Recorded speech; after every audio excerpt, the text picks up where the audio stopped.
Вакцинация от коронавируса. Пожалуй, это сейчас самый обсуждаемый в социуме вопрос, причем разделивший общество на две противоположные части. Одни, агитируя за тотальную вакцинацию, говорят о достоинствах отечественной вакцины. Другие ей не доверяют. Поэтому прививочная кампания идет очень медленно.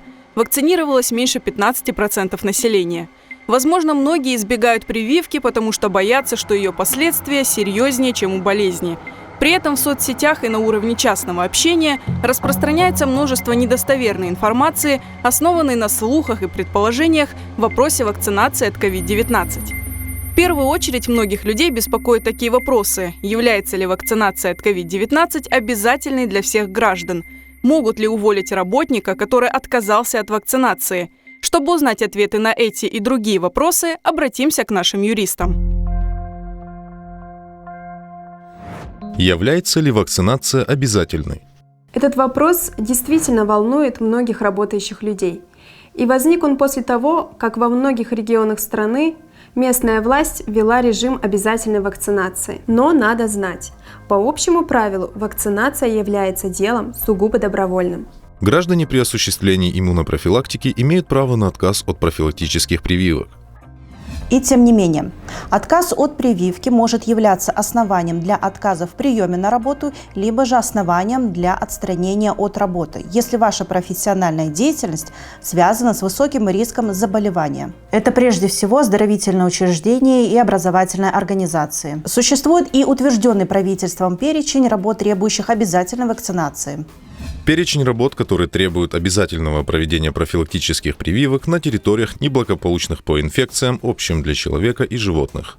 Сельскохозяйственные, гидромелиоративные, строительные и другие работы по выемке и перемещению грунта, заготовительные, промысловые, геологические, изыскательские, экспедиционные, дератизационные и дезинсекционные работы. Работы по лесозаготовке, расчистке и благоустройству леса, зон оздоровления и отдыха населения. Работы в организациях по заготовке, хранению, обработке сырья и продуктов животноводства. Работы по заготовке, хранению и переработке сельскохозяйственной продукции. Работы по убою скота, больного инфекциями, общими для человека и животных, заготовки и переработки полученных от него мяса и мясопродуктов. Работы, связанные с уходом за животными и обслуживанием животноводческих объектов в животноводческих хозяйствах, неблагополучных по инфекциям. Работы по улову и содержанию безнадзорных животных. Работы по обслуживанию канализационных сооружений, оборудования и сетей. Работы с больными инфекционными заболеваниями. Работы с живыми культурами возбудителей инфекционных заболеваний. Работа с кровью и биологическими жидкостями человека. Работы в организациях, осуществляющих образовательную деятельность. Но имейте в виду, прививка становится обязательной только в том случае, если в субъекте, в нашем случае в Республике Крым, вынесено соответствующее постановление главного санитарного врача об обязательной вакцинации отдельных граждан или категорий граждан. В настоящее время такого постановления в Крыму нет. Существует лишь рекомендация, предусмотренная указом главы Республики Крым от 17 марта 2020 года номер 63 об иммунизации определенной категории граждан. Это те, кто работает в сфере оказания услуг по санаторно-курортному лечению, организации отдыха и оздоровления детей, общественного питания, экскурсионного обслуживания и оказывающие транспортные услуги. Подведем итоги. Вакцинация – дело добровольное, но она может быть обязательной только для определенной категории граждан и только после вынесения специального постановления главного санитарного врача об этом. Законно ли увольнение за отказ от вакцинации? На этот вопрос ответ однозначен – нет. Трудовым кодексом установлена только возможность отстранения работника от его профессиональной деятельности в случае его отказа от вакцинации. Но только в том случае, если этот отказ не обоснован. Ваш отказ будет вполне обоснован, к примеру, если у вас имеются противопоказания согласно методическим рекомендациям к применению препаратов Эпивак Корона, Ковивак, Спутник Ви. Для этого очень важно, и вы должны это потребовать, чтобы ваш вопрос о вакцинации или отказ от нее рассмотрел специалист. Врач должен провести опрос, осмотр, изучить все ваши заболевания и на основании этого принять соответствующее решение о вакцинации, либо же о медицинском отводе. Потребуйте у медработника справку о том, что вам противопоказана вакцина, и предоставьте ее работодателю в случае, если вам угрожает отстранение от работы.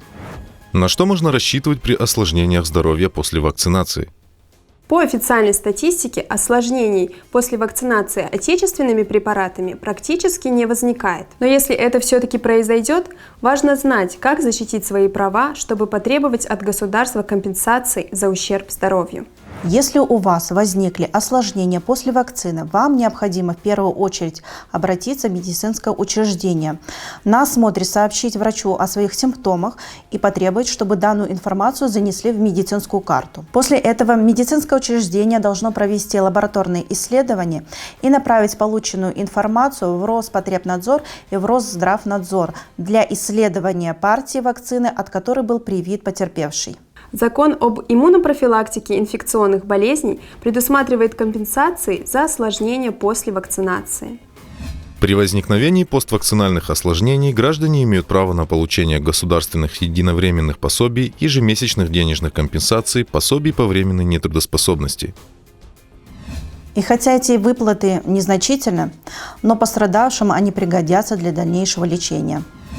Пособия при поствакцинальных осложнениях. 10 тысяч рублей единоразово, 30 тысяч рублей в случае смерти, 1427 рублей ежемесячно в случае инвалидности. Пособие по временной нетрудоспособности родителям, ухаживающим за ребенком с поствакцинальным осложнением как на амбулаторном, так и на стационарном лечении.